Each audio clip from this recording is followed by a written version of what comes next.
Hello, I'm Chini, a struggling indie game developer. I'm back for the 4th devlog for my one-button platformer, Jerboa. As I've previously mentioned in my last devlog, I'm currently in the final phase of development, working on monetization, polishing whatever's left, and getting user feedback. Here's a little detail into what I've done for the past few weeks. Firstly, after getting some suggestions about this, I've decided to remove the jump button graphic from the game.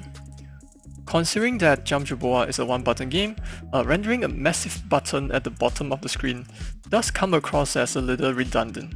That said, I shall explain my original intent with the button. I believed that the singular button acts as an implicit, non-verbal instructions for how to play the game.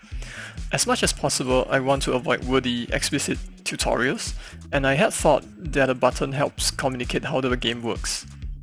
Now, however, without the button, I figured I needed a different way to teach the player about the controls, and the best place to do it would be right at the beginning of the game during the introduction cutscene. So this is how the cutscene works. It plays when the player first boots up the game, and at some point in the cutscene, it will simply pause and wait for the player's input. I've made sure to draw some graphics at the top and bottom of the screen to indicate a state change. Here, I'm hoping the player would tap on the screen in an attempt to advance the cutscene, and consequently learn to associate screen presses with jumping. Am I overthinking this very basic control? Quite possibly, but I've learned over time to not assume that whoever downloads the game would immediately be familiar with basic game controls.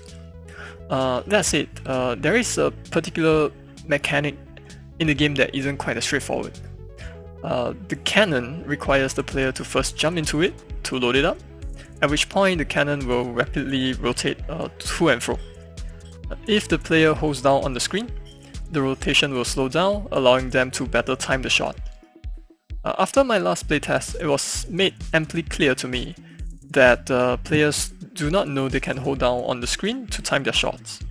As such, I had to resort to displaying a simple animation, like so. Okay, and that's it. That's all I've got to say for now.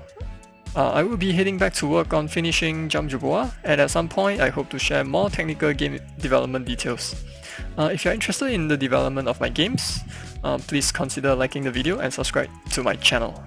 Thank you, and I hope to see you very soon.